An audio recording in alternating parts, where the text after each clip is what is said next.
And I see Thank Alyse you, is Dawn. You're doing good. amazing. Dawn, Thank you. you empowered us though. You empowered us, and this was what it's about. It's like now when we have a voice, darkness cannot take away light. Light could take away darkness, but darkness cannot take away light. And now we brought light, so it's not going away. Yeah. Thank you, Dawn. Thanks for reminding me of that, because something that Jeff said, I wish I was on camera because you guys would have seen me reacting. But when he said something about the hurricane came in the night and then there was the That's dawn. right. It's kind of symbolic in some ways that the coming of this hurricane, the emotional turmoil, the clearing of the way, it's just representation of what it is that's coming anew, because this hurricane came at nighttime, and here we have the dawn, and the dawn is representation in the figurehead of what it is that this wonderful fucking movement stands for. Yeah. I just about fell apart when he said that. That was just such a perfect way There of were putting so it. many unbelievable moments today. Look, Dr. Alyse went to bed and is back up. Good morning, Dr. Alyse. I'll make you breakfast. Oh my goodness. I am flying to Australia and making breakfast. I'm going too then. I know how to cook, actually. Men that can cook, so I have a black I had shirt an hour with and a half huge... sleep, and I got to hear the rest of Patty's speech. So that was so beautiful. I'm so happy that I got up in time to hear the rest of it. Yeah. It was wonderful, Patty. Very heartfelt. And I was thinking that you and I probably would have been hanging around together at school outside the principal's office.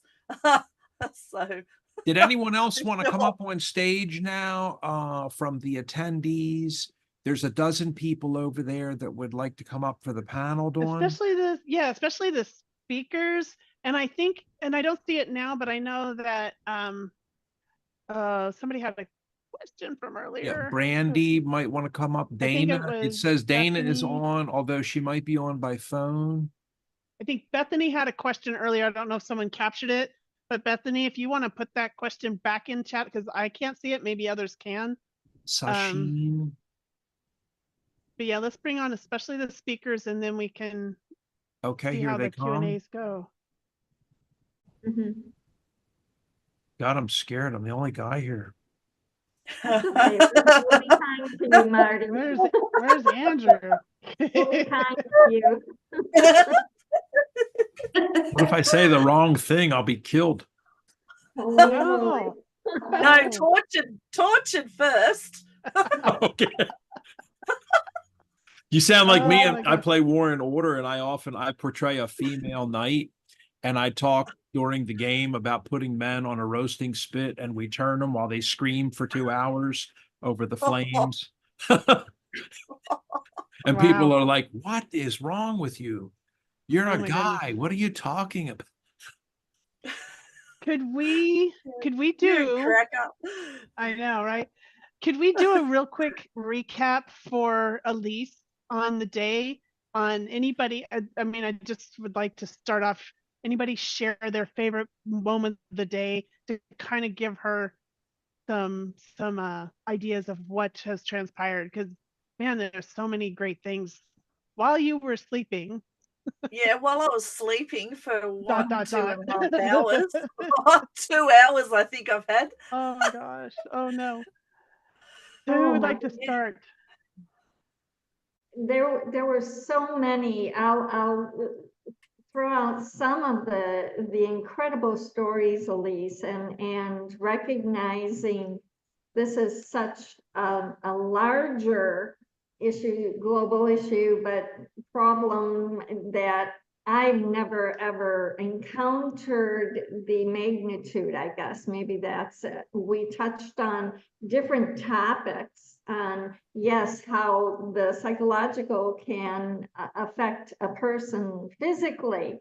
And I'm trying to remember, Sasheen, I think that was one of your concerns. It affected you physically, and Brandy, your talk just of the heart as well with how a narcissist, how it can affect you and change life in there. And Patty with the omission, just various different segments.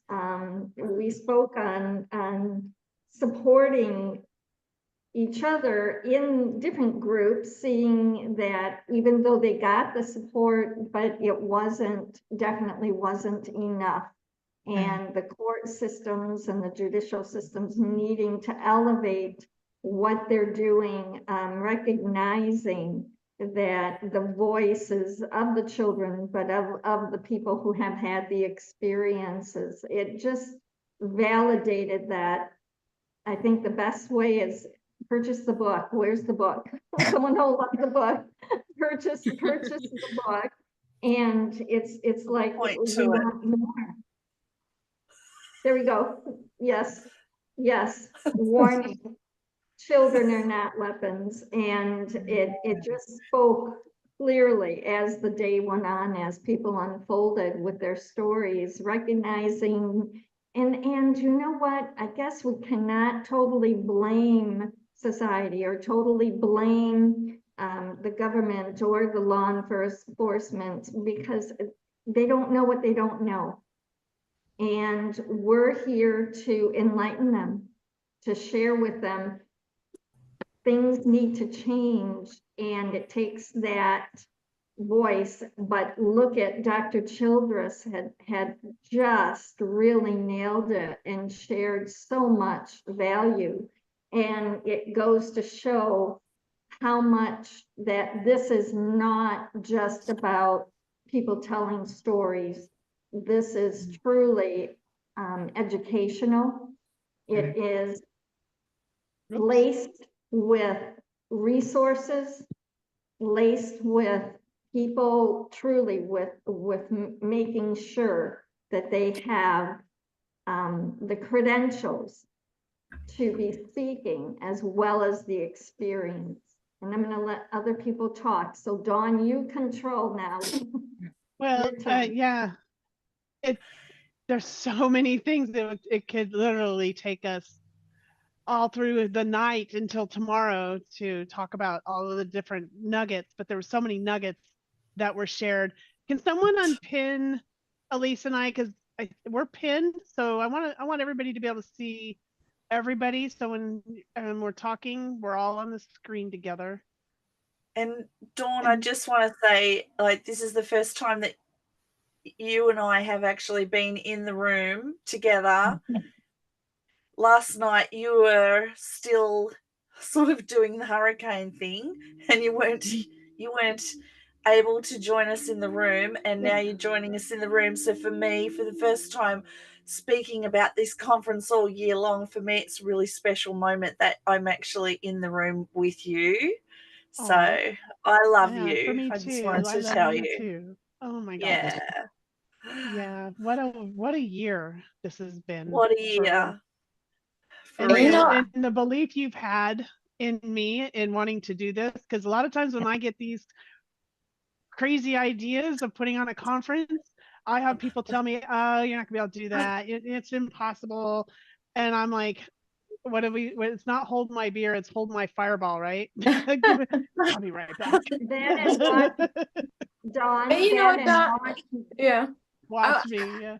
I wanted to say, Dawn, you know what? This has been truly amazing, because I've ran in so many different arenas, and children, as much as us parents, advocates, professionals, as many people who have been speaking for the children, saying they need help, the voices we have not heard was from the children.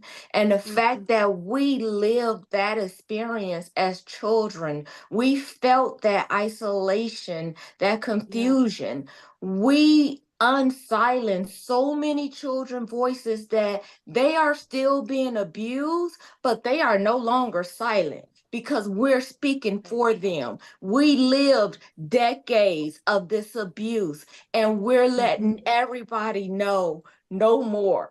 No more We'll be their abuse for voice. these children. So thank you, Dawn, because I didn't even think about that. With everything I'm going through and fighting for my children, I still haven't heard the voice of my children. And you all on this panel have spoken for my children that I haven't even heard. And that's why we're here. That's why this is the time to do it, because now our children are speaking through us. So thank you. You're Thank you. welcome. Wow, I Thank think you I'll for being clap here. that. Brandy. Brandy, another perla, another one. A high Whole five. string of them. I've got a whole like necklace of your little pearly gems now.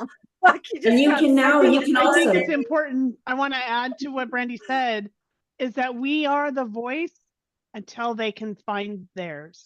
Like we want to Yes. speak for them only while they can't speak for themselves. But when they can find their voice, we want them to own it. And we want them to hear and support and know that they're not alone.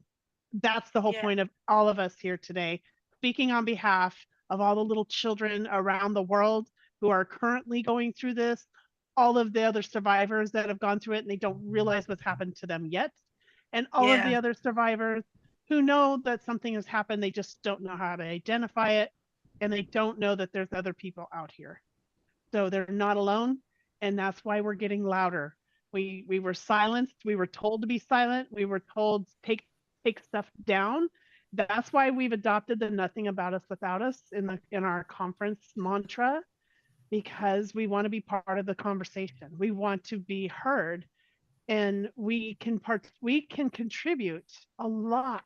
We have a lot of love to share for the children out there right now. So thank you all for being here, and thank you to our guests who are here as well. And feel free for the attendees while we're talking. If you have questions, put them in the chat in the Q&A, and we will definitely take the time to answer some of your questions. So I want to turn it back over. I have a Alyse, I question. think you were talking, or Patty, go ahead. I have a question for Dr. Alyse.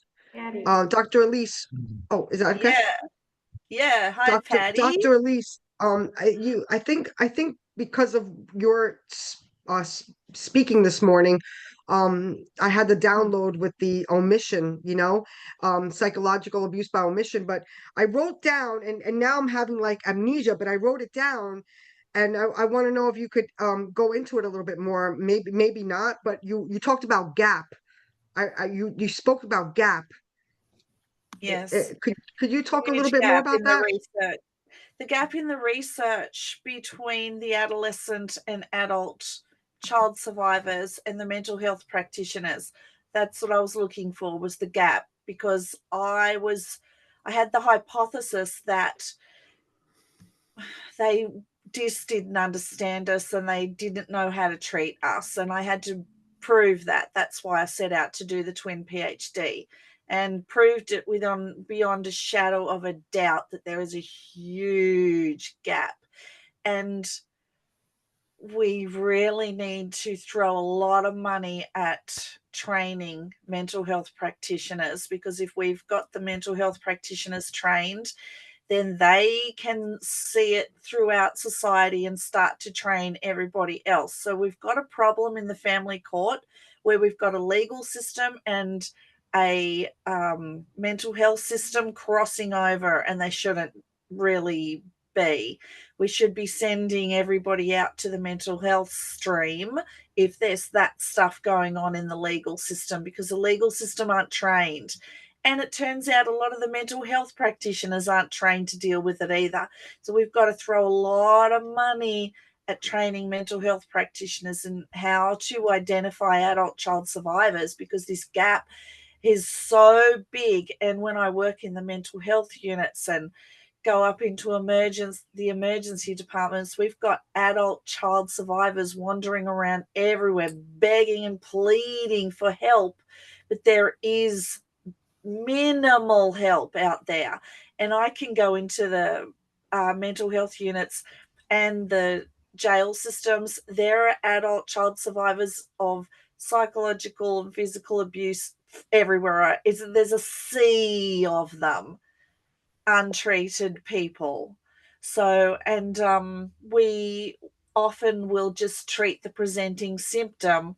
So it could be drug addiction or, you know, anger or all sorts of things, you name it, instead of actually looking at the child trauma, which is what you touched on earlier. We need to be trauma-informed therapists and understand the deep level trauma that has happened within people and understand the intergenerational trauma and how that's contributing. So this huge gap currently exists, which we identified, and that was what I was referring to, Patty. I had to prove it because some of the clinical psychologists said to me when I first started, are very arrogant actually. They laughed at my research idea, and one of them said, she goes, Alyse, we all know how to treat adult child survivors. And I thought, that's very interesting. You're obviously not one. You obviously haven't been through the system. You probably obviously haven't sat in front of 20 psychologists who didn't know what to do with you.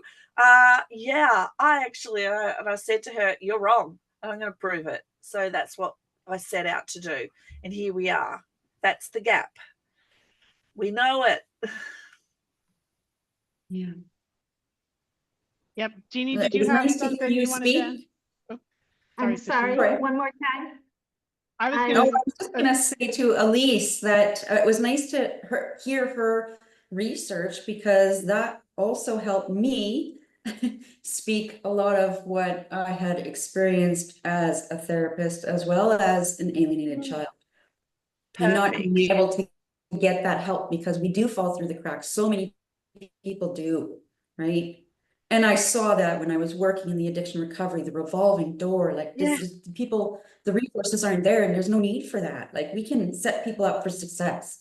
So I changed the way I started working with people as well, more in a trauma model, which works people through much quicker, right?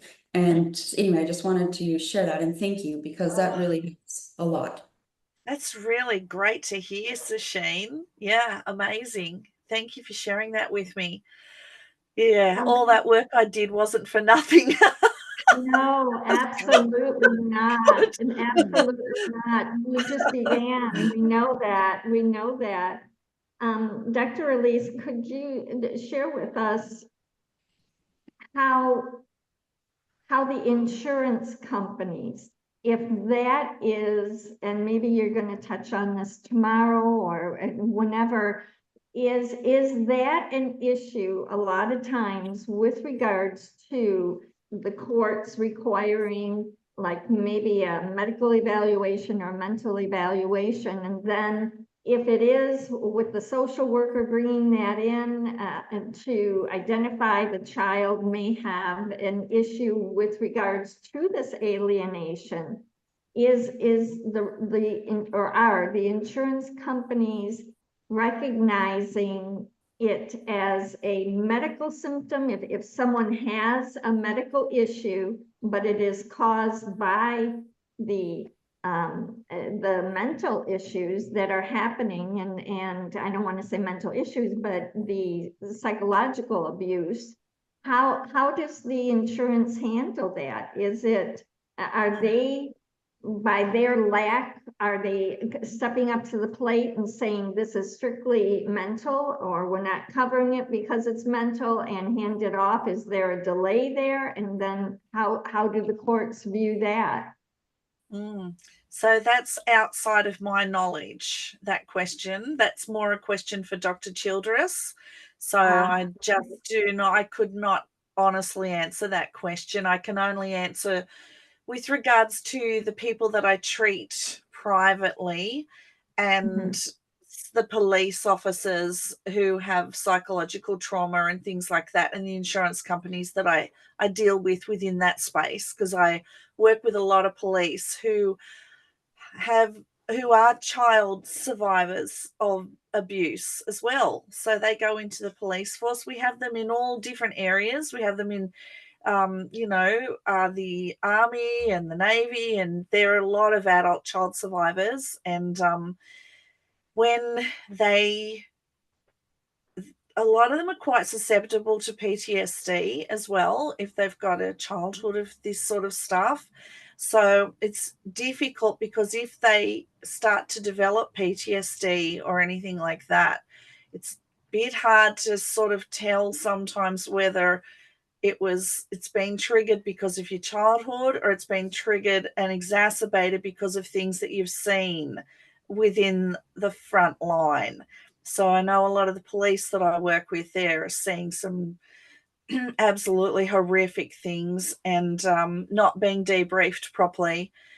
And there's a lot of stigma for a lot of frontline mental health workers around saying, I've got a problem. So, and then one of the police officers, for example, that I was treating, he had a serious incident with one of his siblings when they were younger, and I often wondered whether that had something to do with later on in life. But the job that he was also doing was extremely graphic and difficult. So I think it's a very hard question to answer. Does the chicken come before the egg, or like, I don't know. So yeah, it's very, very, very hard. And I think a lot of, when I deal with the insurance companies that I deal with, they are treating the trauma in the person that's come from the job. They're not looking at the childhood stuff at all. So yeah, so it's a very interesting space, but I don't know how that works in court. And that's okay, but it brought to my attention a lot more today, the physical issues that could be triggered by the emotional issues of this. Yeah. And it goes where the physicians are trying to treat the physical issues, but the problem is not just the physical part of it. No, and I'm just aware Brandy's got her hand up, but I also want to add one more thing, because I also think it has to do with your personality type as well. So I've been a first responder in the state emergency service on and off for 25 years. So I've done road crash rescue, rescue from depths and heights, cave rescue, you name it. I'm as frontline as you can get, bringing in dead people out of the bush who've been killed. We help the police. We do a lot where tsunamis, floods, you name it, we're out there. So for me, that doesn't bother me, that sort of stuff. Because of my childhood and my resilience and what I've seen, I'm actually really good at being a first responder. So, and major events like the Threadbow disaster, I was down there for 3 weeks bringing out people who'd been killed. So, and I've got very, very high resilience to this stuff because of my childhood. So I think it's also genetically in the makeup of the person and the resilience within them. So it's a very interesting topic. But I'm really interested to hear what Brandy has to say, actually, because I know you're real quick. Yeah, before you ask your question, we'll go to Brandy, but then we do have 2 questions in the chat. I'd like to go to them next. Yeah, the first one is from Scott Putnam. He says, do any of the survivors have an alienating parent that has redeemed themselves later in life? That's his question. Yeah, that's an important one, but Brandy, go ahead and ask yours, and then because I think we might all have something to say about that other question. No, I just wanted to butt off of Alyse, because she did a great job. And I'm coming from the side of not the professionals, and from a lot of parents and other family members that as we go to the professionals, or at least in my community, we go to the professionals, we go to the police, they don't recognize psychological abuse as they should when we're talking about child abuse or domestic abuse. They recognize the physical abuse. So when we come to the point of trying to get the insurance companies to look at our children or help us domestic survivors when it comes to that type of abuse, they look over it. I've been to many hospitals and therapists where I said, I know emotionally, mentally, psychologically, I feel abused. Please help me. And they just passed it off as, well, we see no blood, so just take a nap and go back home to your abuser. So it's so as Alyse is bringing from the top down, the professional side, that yes, they want to help, but they're stuck. I'm trying to bring up, the side of, we want the help, but we feel stuck. So that's why I like this forum, because we're hitting them from all sides to say, we need reform. We gotta save people. And that's it. That's all I want to say. Hitting them from all sides. Love that, Brandy. Yeah. Brandy, Another one, could I- another little saying. Put that on. Oh my goodness. Brandy, could I share something with you? And I was on the board of directors for 8 years for the Domestic Violence Project. And our small inner circle group there was hospital based. I was very, very, very fortunate where we were located. And it was such they would fit in real well right here with the professionalism and everything. And one of the protocols in the hospital is to ask immediately, do you feel safe? Are you safe to go home? And that was taken seriously. There was immediate action. So it makes me wonder, you would not be released or sent back to that. You would have the social workers and the police, and they would really have a team to support you. So clearly that is not the case in all areas, in all cities, in all states. And why, I guess this is my question, to throw it out to the legal system, why, and the medical community, why can there not be one protocol, one set of protocol? This is how it needs to be. This is what works.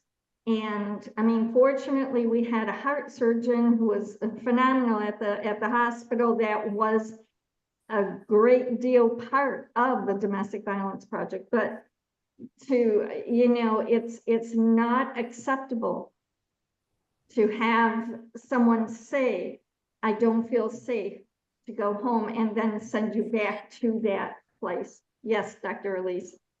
I just want to say, in the world of parental alienation, because I'm a DV frontline worker, so, and I understand the mind of an alienator, and often within the parental alienation space or child psychological abuse space, alienators will claim domestic violence when it's not. Yeah. So that's the first thing they do, is they try and start to get a lot of the DV workers on their side to align with them and start writing reports about how they're not safe. And then the children aren't safe. And then the next thing we know, there's false allegations on the targeted parent of domestic violence and child sexual abuse. They're called the silver bullets. So this is very rampant within the PA space. So as DV workers, we have to be trained a lot of how to recognize the signs and symptoms of parental alienated children, psychologically abused children, and whether or not the person, the alienating parent, actually is using that to gain an advantage for custody. So it's really tricky. You've got to know what you're doing, because this is to have someone sitting in front of you going, I'm being abused, this is happening and that's happening. But in a PA world, a lot of that is a delusion. And they're doing it to spiral and create a narrative that the other parent's dangerous, and they, a lot of the time in the severe level, will fully believe it, because I know that's what I grew up with. And my father was not violent, but That was what she completely and absolutely believed. And that's what got her custody. That's what got us to be living with her. She was actually the violent one. And unfortunately, I work with a lot of people in this space. And what I'm talking about, I would hear maybe half a dozen times a day from different people. So we've got to be able to identify when the abuse is real, and there are some very, very violent people out there who will kill you, and they're characterologically violent and they don't care.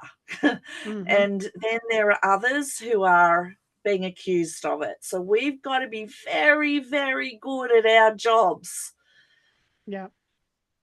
Yeah, I can tag on to that a little bit about the I just went out of my brain. Oh my gosh, must be the hurricane.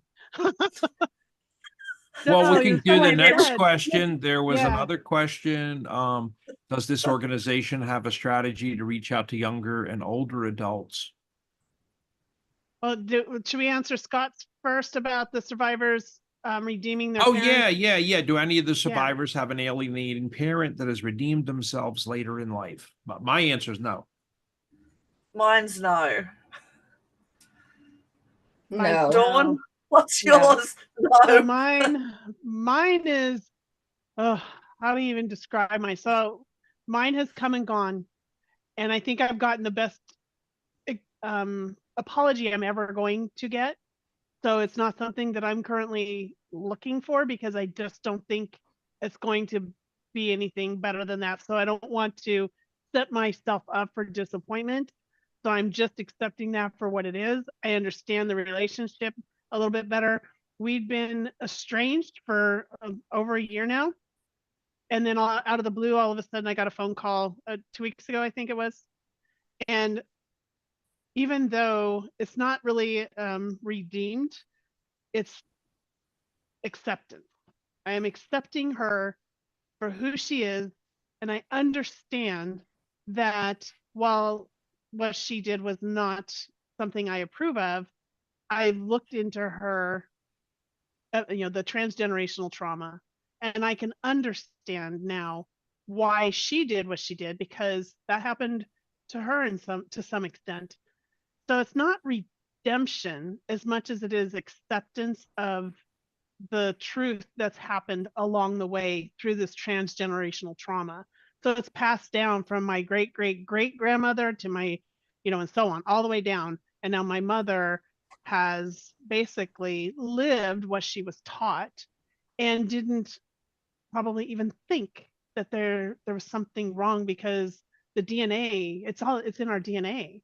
So she didn't have a father, so why would she think that having a father was important? She didn't have one. So yeah, Alyse.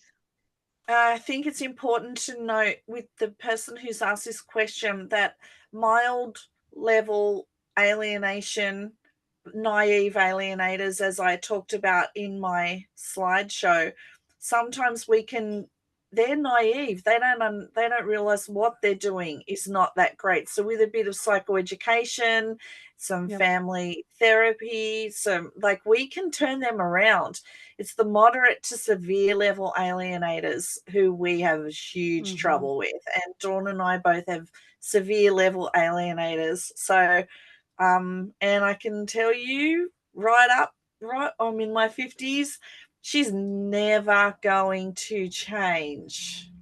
Never. And that's a terrible thing to say, because I'm a psychotherapist. I like to think that anyone can change, but I've been watching her for years and years and years and years and years, and documenting it and researching the relationship and the space that my family exists in.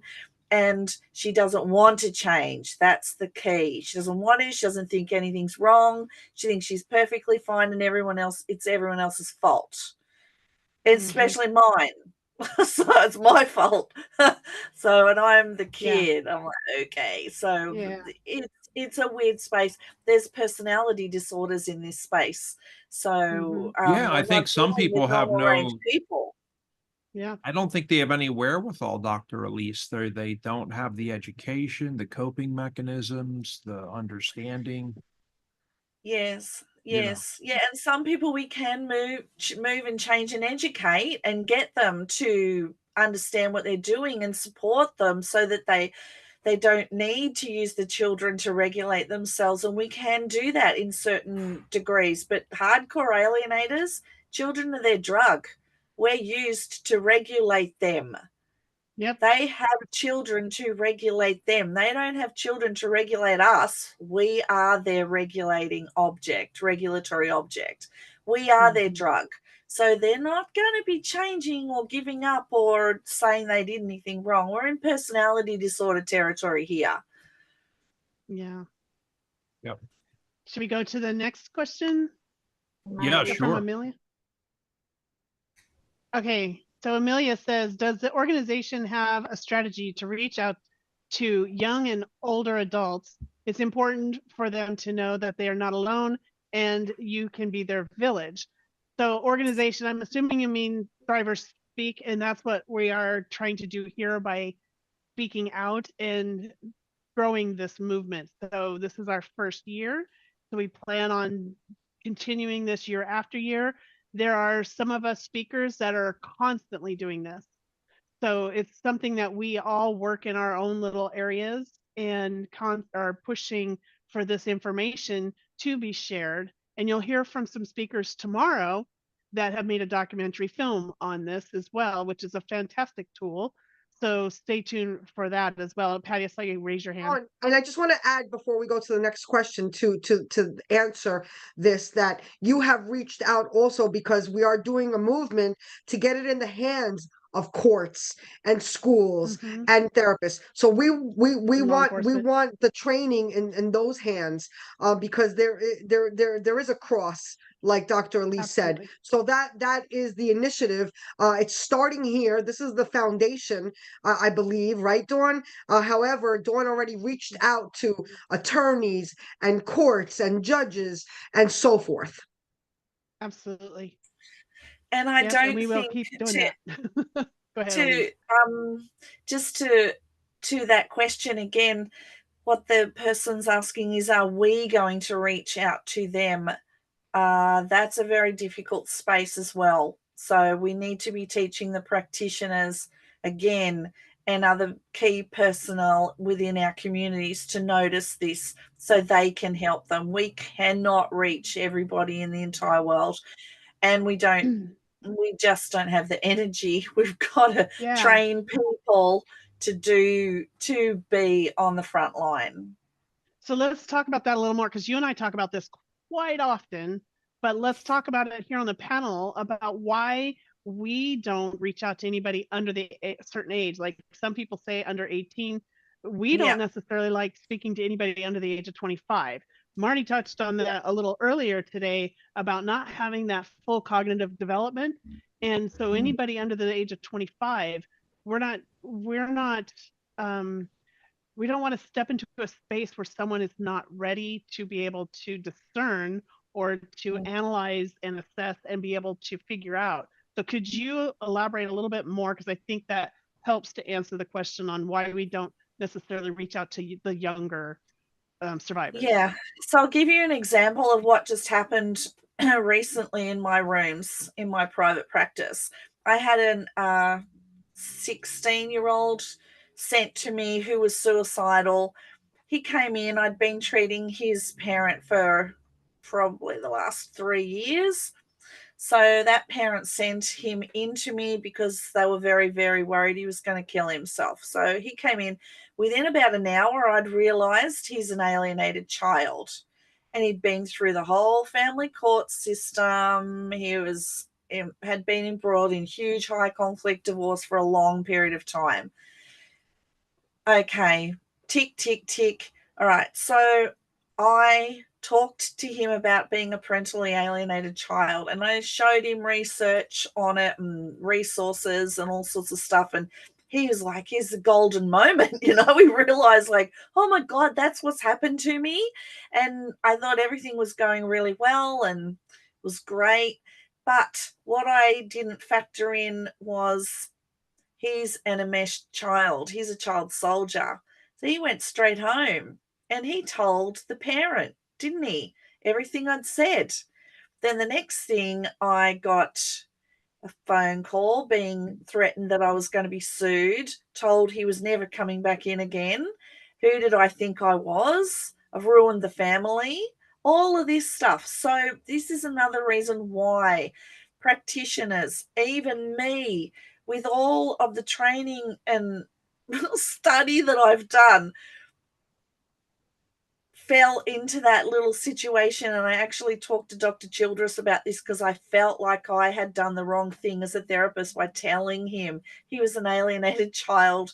And Dr. Childress said to me, Alyse, out of everybody around him, I'm probably the only one who's told him the truth.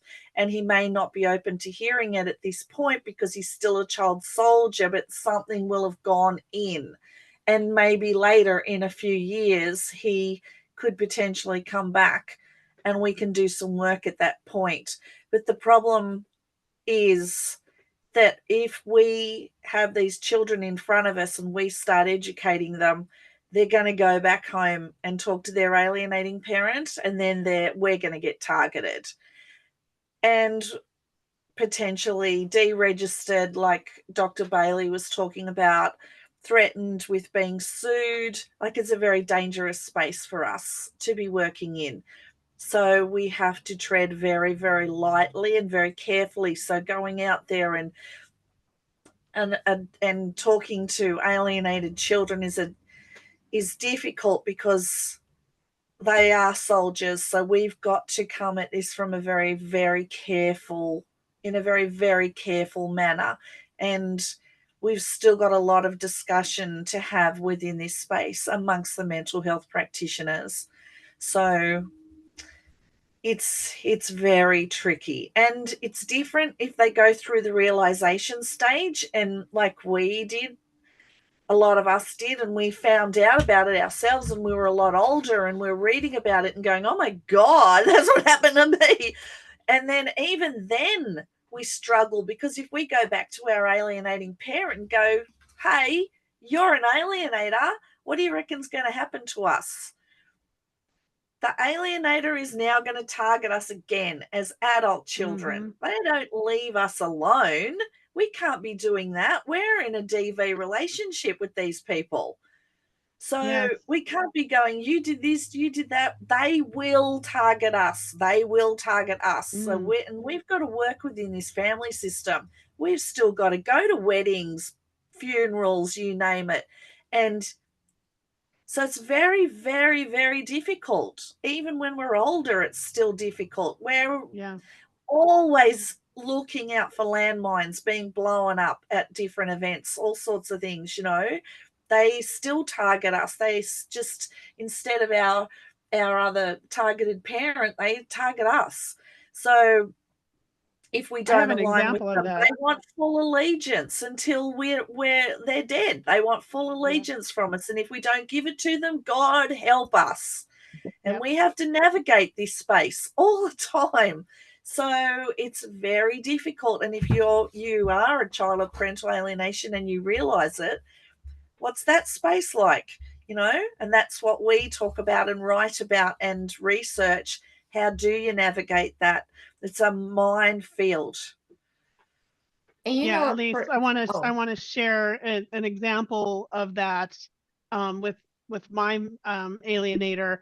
I had a moment where the school empowered me and said I could report, or I could somehow make it so that my mom could stop doing something. And I went home and I was so proud to say, guess what? You can't do that to me. And she says, well, guess what? You can go live out and find your own place to live. So it backfired. It instantly was over. The second I tried to use that against her, it turned into, no, this is going to affect you more than me.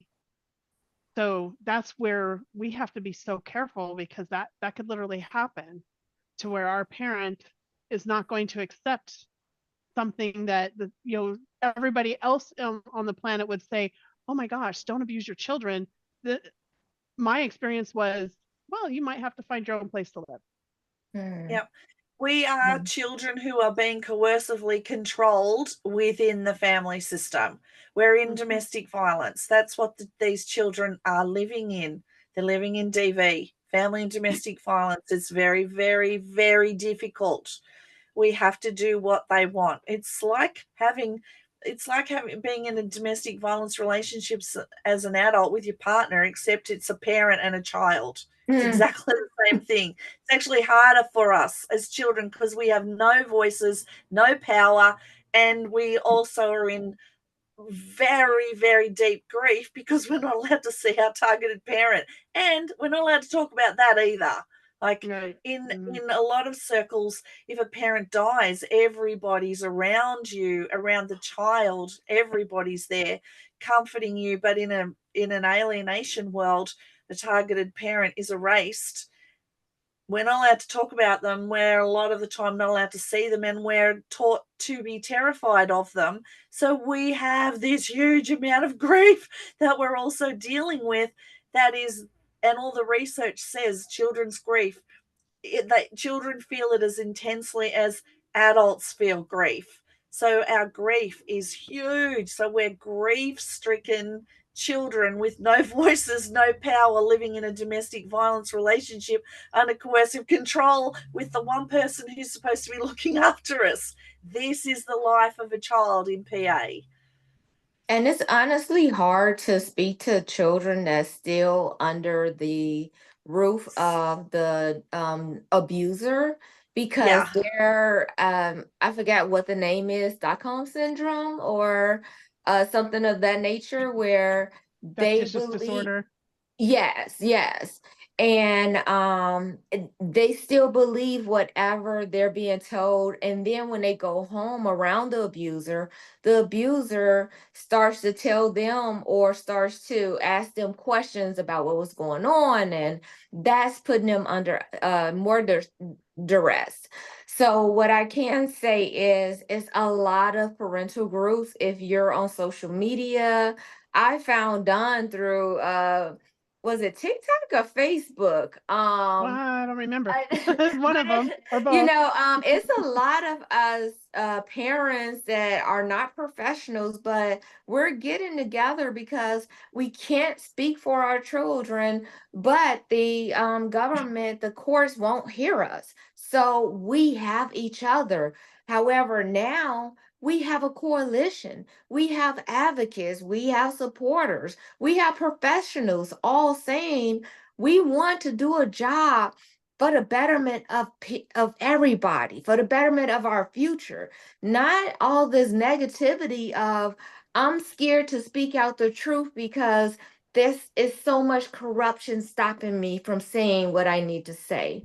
So to that person, it's very hard to speak to the young child. You can only do the best that you can. And coming from a parent, it hurts every time my children are throwing daggers, being with their father and throwing daggers my way. But I still have to, smile and say, but mommy loves you. And, I still have to do the best I can, and it hurts. But that's why now we all have to do the best we can from whatever platform we're doing it from, because at the end of the day, it's for our children. It's for our future. It's for us. Absolutely. Well said, Brandy. It's so important to raise this awareness so that the children are not pushed aside or forgotten. And I've heard it called all kinds of things. We're a pawn in the court system. We're manipulated by our parents. We're just objects. We're pieces of a divorce. We are, you name it. There's so many different terms that we aren't really in the divorce.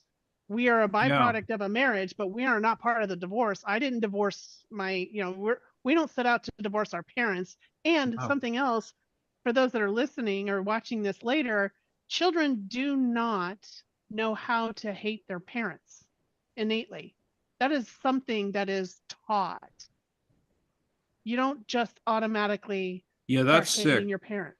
That's an illness, weaponizing kids. Taught. I just wanted to say my out is my mental strength I'm not going to live in shame or blame and be silenced due to like my dad or my dead mother, going to silence me into shame, and you don't speak out against your elders or the Catholic Church or all these other mechanisms that, people use to lord over others. My mental strength is so intense that these former abusers, they typically can't last more than 40 seconds to 4 minutes maximum. It's immediate shred.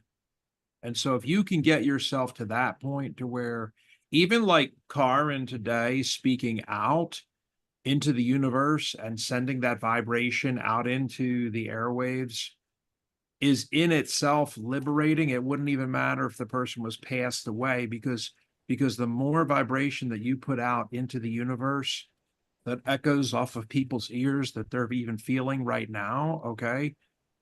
You're liberating yourself by saying, bitch, I'm not going to hide in the shadows of all the mechanisms and puppet strings that you use to silence people. The church for Karen, that was the Irish church, and being exonerated in society, in filth and blame, and shunned, and the walk of shame, and blah, blah, blah, blah, blah. They'll use as many things as they can whip out. The Catholic Church did it for years. Boy Scouts did it for years. Decades, billions and billions of dollars of lawsuits to where they need to be brought to their knees in bankruptcy. So I just would encourage people to liberate yourself, liberate your mind. You don't have to be obnoxious, abrupt, or ferocious with your language. You can just do like Karen did today and tell everybody and anybody about my father who sexually abused me with his fingers until I was 14 years old. She's completely unashamed to do it. You could see her demeanor as she talks with her face and her body language. And you see those two men that she loves sitting right behind her, and they're impervious. They're like this. Jeff sits there the whole time. He's like this. He's not Very bothered or supportive. ashamed about it either. He doesn't think intrinsically within his mind about her private parts and what was done to them. It doesn't bother him at all. He doesn't consider her to be damaged goods at all. In fact, I think he's actually actualized by it even more from her strength. So think about that too. If you consider yourself as a man or a woman or a boy or a girl as damaged goods, you are actually not. And there are people that will resonate with you and love you and admire you. And so I think those are great directions to head towards for anybody. As little or as much as you can. It may take you 50 years. You may never be successful. It may take you 50 minutes or 50 sessions, Wow, Absolutely. this has just Beautifully been said, Marty. absolutely, Marty, and to tie in the goodness that did come out of the parent alienation and what was done through the therapy and the trials, that the journey that was on has definitely brought hope, I think, for a lot of people. And this is just the beginning. I'd like to just one. follow up on that 1 second quickly, if you don't mind, because I have a lot to say. Absolutely. I'm like Brandy. I have a lot to say. Yeah, Brandy. I just want to say one thing that I think is on everybody's hearts. So let me accentuate it. If a person contacts me like Dawn McCarty and says, hey, you want to be on my Zoom on Thursday? I'm like, no, I don't want to be anymore on any Zooms, dumb talking heads, idiot stuff to hear people run at their mouth and drool all over their pant leg. No, thank you. No more Zooms. No, thank you. This session today and tomorrow, I think everybody agrees, has been unbelievably beneficial. Unbelievable. And the speakers that were on, this was not another dumb Zoom. Well, Can I ask something, Dr. Alyse? Five. Come on, Dawn. Dr. Alyse, again, beautifully is stated, there Marty.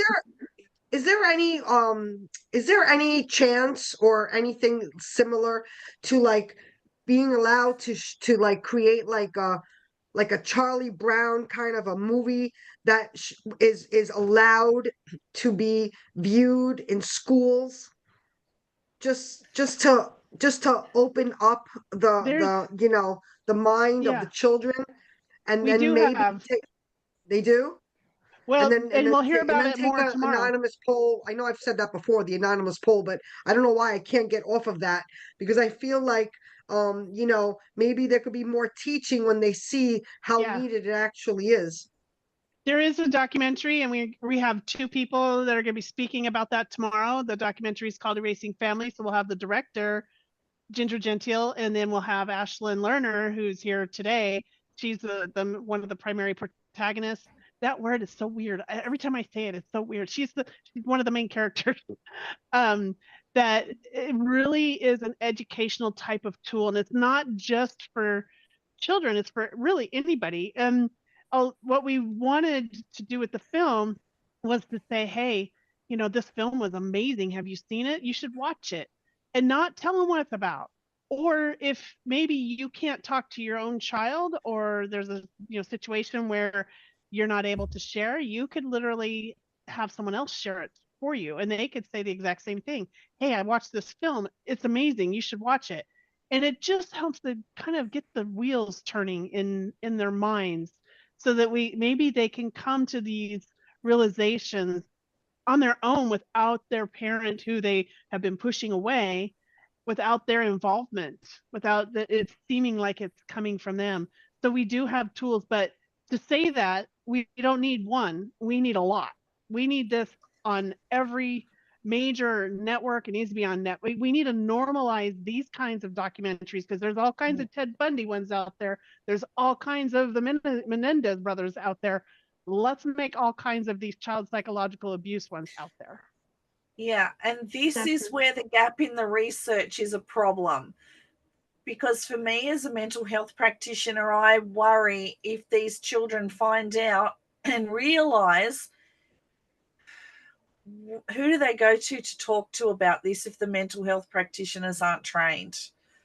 And they're not going to recognize it when they're sitting in front of them. And then the research says that a lot of these children, once we find out about it and we read all about it and we have very high knowledge of it, we're now teaching the mental health practitioners all about it.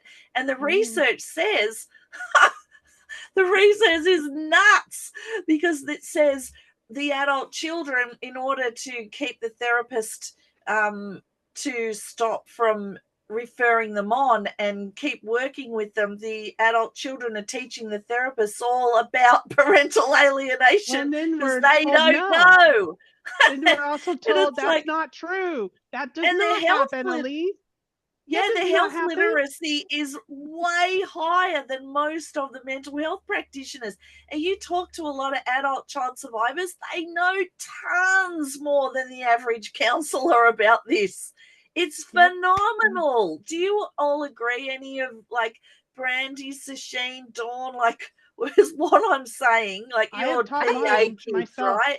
Mm-hmm. I think what I'm afraid of is like, when we're too scared to, not scared, when we're too hesitant to teach kids about this because we don't know where they will go, or if they will go to somebody that they need, they're still getting abused. It's not stopping the abuse. So it's like, it's a catch-22. I'd rather be honest and tell my truth, whatever it is, and let people know this is what's happening. And it's funny when I think it was Patty or Shasheen said about Charlie Brown. I swear I was thinking like, how could we make this like kind of cartoonish for, first graders, or, different levels. Not really out there, but it's giving them an idea, planting the seed, because I'm tired of being hesitant or error on the side of caution and not doing something, and somebody is still being abused, opposed to, you know what?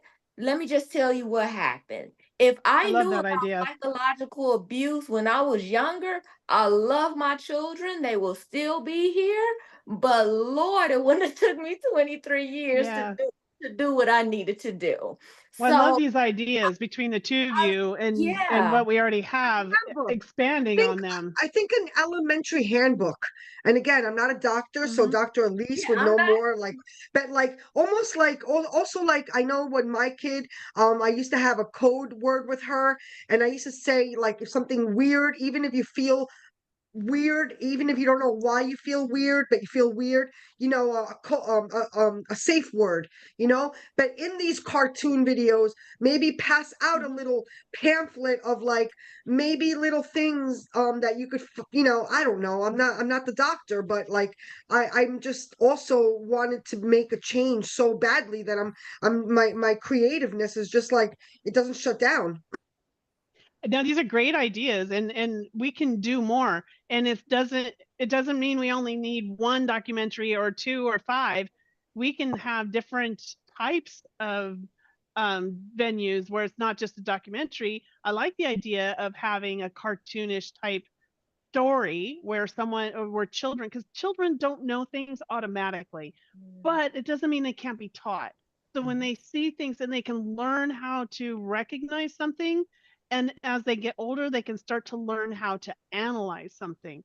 So they can learn how to, and this is the time and place. I'm gonna put my cyber hat on here. When I teach families about how to keep their children safe, I have to tell them, look, your kids aren't going to learn this by themselves. And even if they're taught at school, they're not taught what you can teach them. So you need to be the security expert. So here we got the same kind of thing where if we're not teaching kids how to analyze today, we are doing them a disservice because they cannot figure this digital world on their own. And this kind of stuff, the psychological abuse that's occurring online on the internet is no different than the psychological abuse that they're getting at home when it comes to their mental well-being. Now, there are different tactics, of course, and there's criminals and different levels of criminals of this psychological abuse, but it's abuse nonetheless. So I think it's important that no matter what kind of abuse it is, that they can identify it and they can learn how to analyze it and say, Mom, you're talking about my dad. Yeah. And maybe Wouldn't it be say cool if something there like was that. a kid hotline? Wouldn't it be cool if there was a kid hotline that kids could call and just report? Like a kid hotline, like a 911 hotline for children. I mean, I can't even believe they don't have that. Lots of ideas. There is a kids helpline, but I'd say with pretty sure thinking that they're not trained in identifying parental alienation. And even if they do and they notice a kid in PA, my question is sort of what are they going to be able to do with it if they empower and give these kids all this information? These that's where the education comes in, right? Well, but in the moderate to severe level, they're just trying to survive in a very, very difficult, abusive household. So if we give them more information, is that going to create more psychological turmoil? So we've got to be very careful in this space. And just so the other thing is, delicate. hang on, sorry, Dawn, if they do sit in front of a mental health practitioner who does know all about PA and they're sitting there and talking to the child, I can tell you what's going to happen. The alienating parent is never going to allow that child back to that practitioner ever again, because the alienating parent, look for practitioners who will align with their stories. So if they're sitting in front of me and I notice this stuff and I talk about it, I'll be facing board complaints, deregistration. The alienating parent will come after me full force. We have $20 million insurance against this personality type. So teaching the children is a great idea, but it's very tricky, this area. It's very tricky. It's unfortunately. So we need the ideas. It's Oh, a shame. Yeah. I was just gonna say with that, like a couple of years ago, I was working with a gentleman who came in to see me, and I could tell right away it was the same thing, right? They have a 12-year-old, they're going through all kinds of alienation was beginning. All I could do was give him books to read. I couldn't engage her, I couldn't bring her in so that we could work on different parenting skills. It's very difficult, and then, you know. And I even told him, I said, I wish I could do more, but the system is designed to actually alienate the men most of the time and default to the women, you know, the mothers. And this is what I saw happening. And I'm going, oh, like there has to be a different way for sure. And I don't know, maybe school counselors, if they were trained, that might be a good way to bring up conversations or have them deliver some of these things. Like I don't know, but it's definitely Yeah.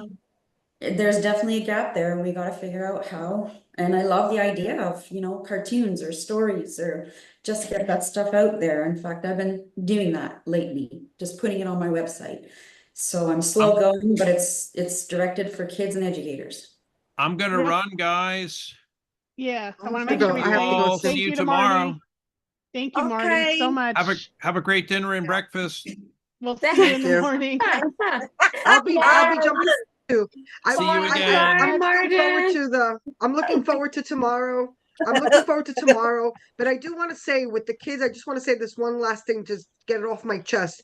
I think that not to train, teach, educate kids to fix it or to take matters into their hands, but to give them like a place to it's a catalyst, like I said, either planting the seed with the cartoons or the hotline, just a place to hear my voice, because I was that person that did call, besides having going to the peer counselor for suicide, I also called the suicide hotline, and just having somebody just to get it off my chest, and so that vein, just to give a kid a voice, sort of a place, not to put them back with their parents, because that's complicated, but just to let them know we hear you and hang in there, That they're hang not in there.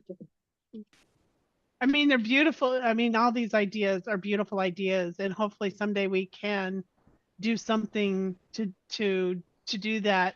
But unfortunately, we do have to be careful about what the retaliation could be, because there is no whistleblower protection for a child blowing the whistle on a parent. Yeah. It just doesn't exist. So Alyse has got a lot of these experiences with her practice where this is what she sees, and it's unfortunate that it's happening. But I love the ideas. I really love the generation of, how can we come up with more of these types of ideas? I love the Charlie Brown one where it's just a 30-minute, or like the book, there's different things that we can start putting out there to normalize it. And when more people can identify it, then maybe those other parents sitting in Alyse's rooms may not be able to get away with it. So we have to come at it from maybe different angles.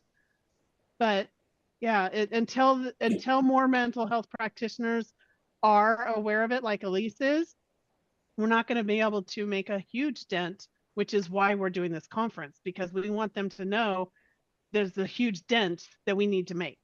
And we are coming at them with a battering ram with this conference. We got to make a dent. We're going to And you know what? Honestly, this is even more than a dent, because you're right. We can't, you have to be careful with the younger children, but this is part of the start of the new era. We're networking, and whoever's speaking now, even if each of us touch 10 more people, then that's 10 more people that may touch 10 more and then go to the schools themselves. So this is where we start. We're just brainstorming right now where we're saying, yeah, let's do, comic books, or let's do, songs about it, just to Little put drip, a drip, seed in drip, kids drip. kids' head. Yes. But us parents, us adults, us Patty. professionals, us Patty, I ma'am, love it. us Patty, we Point to the got QR. this. Point to the QR code right here. Oh, you point yes, yes.